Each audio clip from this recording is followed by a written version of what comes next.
मुग्धा का बदन बुखार से तप रहा था, ऊपर से रसोई की जिम्मेदारी।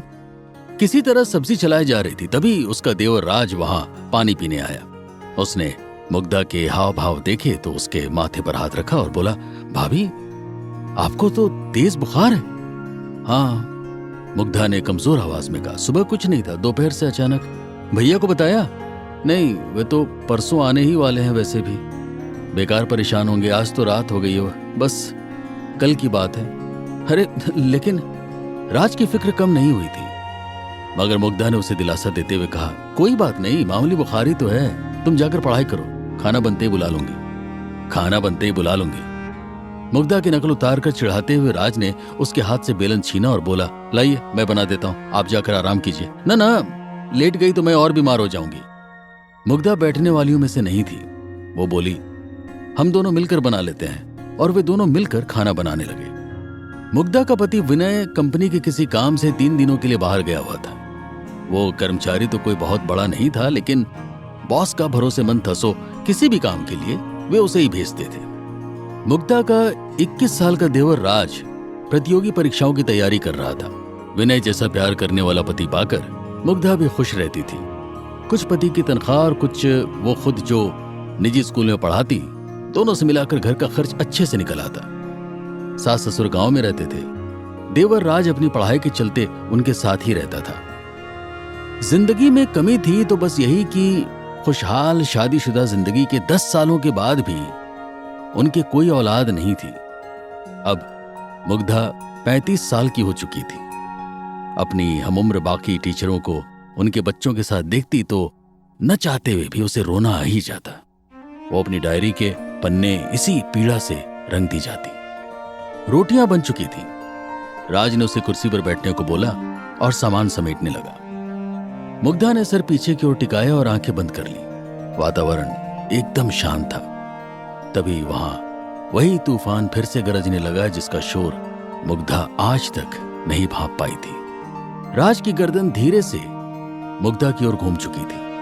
वो कनखियों से मुग्धा की फिटिंग वाली समीज में कैद उसके उभारों को देखने लगा था। मुग्धा की सांसों के साथ जैसे जैसे वे ऊपर नीचे होते, वैसे वैसे राज के अंदर का शैतान जागता जाता।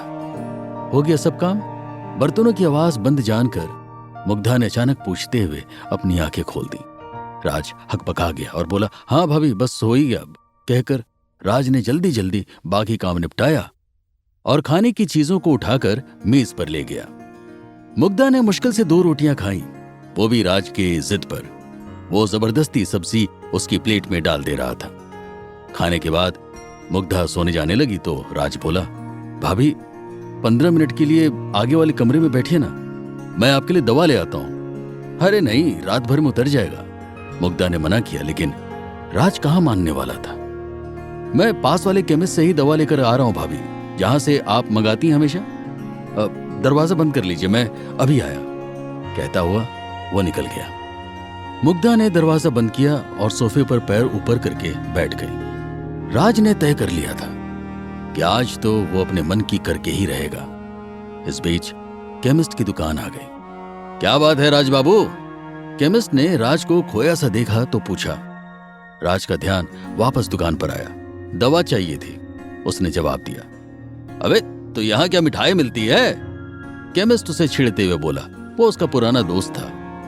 राज मुस्कुरा उठा और कहा, अरे जल्दी देना। जल्दी देना?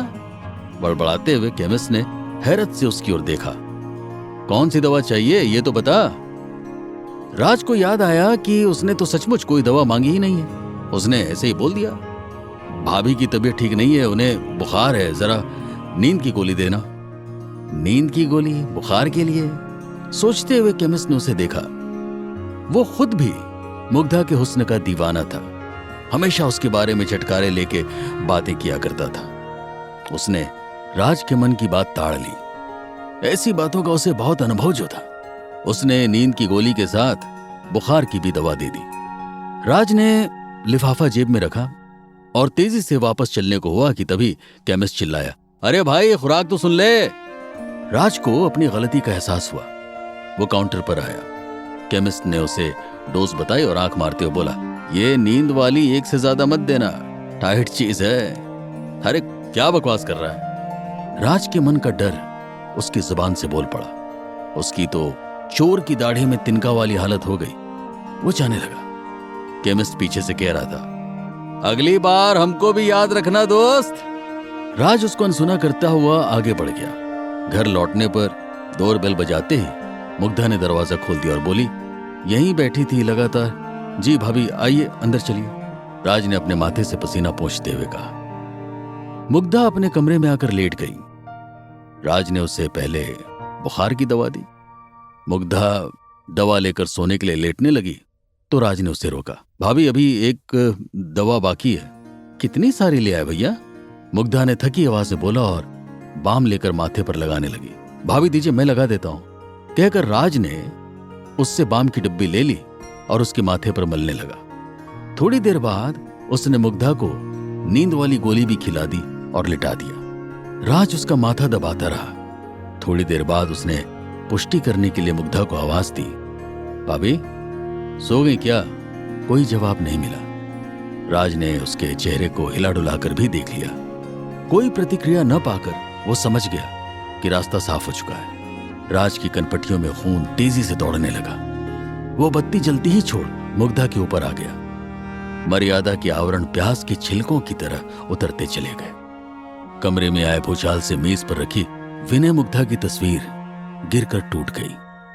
सब कुछ शांत होने पर राज थक कर चूर चूर होकर मुग्धा के बगल में लेट गया। बस सब बुखार उतर जाएगा भाभी जी। इतना पसीना जो निकलवा दिया मैंने आपका।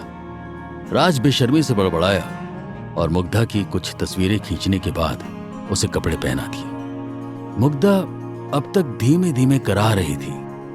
राज पलंग से उतरा और खुद भी कपड़े पहनने लगा।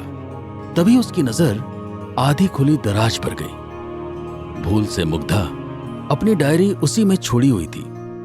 राज ने उसे निकाला और कपड़े पहनते पहनते उसके पन्ने पलटने लगा। अचानक एक पेज पर जाकर उसकी आंखें अटक गईं।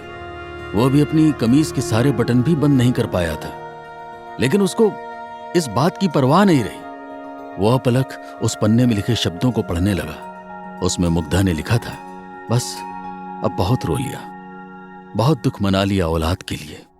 मेरा बेटा मेरे पास था और मैं उसे पहचान ही नहीं पाई। जब से मैं यहां आई उसे बच्चे के रूप में देखा, तो आज अपनी कोख के बच्चे के लिए इतनी चिंता क्यों? मैं बहुत जल्दी राज को कानूनी रूप से गोद लूंगी। राज की आंखों के आगे अंधेरा छाने लगा। वो सिर पकड़कर वहीं बैठ गया और जोर जोर से रोने लगा। फिर भागकर मुग्धा के पैरों को पकड़कर अपना माथा उससे रगड़ते हुए रोने लगा, भाभी मुझे माफ कर दो, ये क्या हो गया मुझसे? अचानक राज का ध्यान मुग्धा के बिखरे बालों पर गया। उसने जल्दी से जमीन पर गिरी उसकी हेयर क्लिप उठाई और मुग्धा का सिर अपनी गोद में रखकर बालों को संवारने लगा। वो किसी मशीन की तरह सब कुछ कर रहा था। हेयर क्लिप अच्छे से उसके बालों में लगाकर राज उठा और घर से निकल गया। अगली सुबह तकरीबन 8 बजे मुग्धा की आंखें खुली। उसका सर अभी तक भारी था। घर में भीड़ लग चुकी थी। एक आदमी ने आखिरकार बोल ही दिया, देवर भाभी के रिश्ते पर भरोसा करना ही पागलपन है। मुग्धा के सर में जैसे करंट लगा। वो सवालिया नजरों से उसे देखने लगी। तभी इलाके के पुलिस इंस्पेक्टर ने प्रवेश किया और बताया, आपके देवर राज की लाश पास वाली नदी से मिली है। उसने रात को खुदकुशी कर ली। मुग्धा का कलेजा मुंह को आने लगा। वो हड़बड़ाकर पलंग से उठी, लेकिन लड़खड़ाकर गिर गई। एक महिला सिपाही ने राज के मोबाइल फोन में कैद मुग्धा की कल रात वाली तस्वीरें उसे दिखाई और कड़क कर पूछा, कल रंगरलियां मनाते समय ऐसा क्या कह दिया लड़के से जो उसने अपनी जान दे दी? तस्वीरें देखकर मुग्धा हैरान रह गई। अपनी शारीरिक हालत से उसे ऐसी ही किसी घटना का शक तो हो रहा था, लेकिन दिल अब तक मानने को तैयार नहीं था। वो फूट फूट कर रोने लगी। इंस्पेक्टर ने उस महिला सिपाही को अभी कुछ न पूछने का इशारा किया और बाकी औपचारिकताएं पूरी कर वहां से चला गया। धीरे धीरे औरतों की भीड़ भी छटती गई। विनय का फोन आया था कि वो आ रहा है, घबराए नहीं, लेकिन मुग्धा बस सुनती रही। उसकी सुनी आंखों के सामने राज का बचपन चल रहा था, जब वो नई नई इस घर में आई थी। दोपहर तक विनय लौट आया और भागते हुए मुग्धा के पास कमरे में पहुंचा। वो जड़वत अभी भी पलंग पर बैठी शून्य में ताक रही थी। विनय ने उसके कंधे पर हाथ रखा, लेकिन मुग्धा का शरीर एक और लुढ़क गया। मुग्धा, मुग्धा! चीखता हुआ विनय उसे झकझोरे जा रहा था, पर मुग्धा कभी न जागने वाली नींद में सो चुकी थी। दोस्तों, माँ के जैसे हर छोटी छोटी जरूरतें पूरी करती है। कभी माँ जैसे डांटें तो कभी दोस्त बन सब समझती है। हाँ, भाभी भी माँ जैसी होती है। सोचिए जरा। इसी के साथ आप सभी से अलविदा लेते हैं और मिलते हैं एक नई कहानी के साथ। प्लीज चैनल को लाइक, सब्सक्राइब और शेयर जरूर करें। धन्यवाद।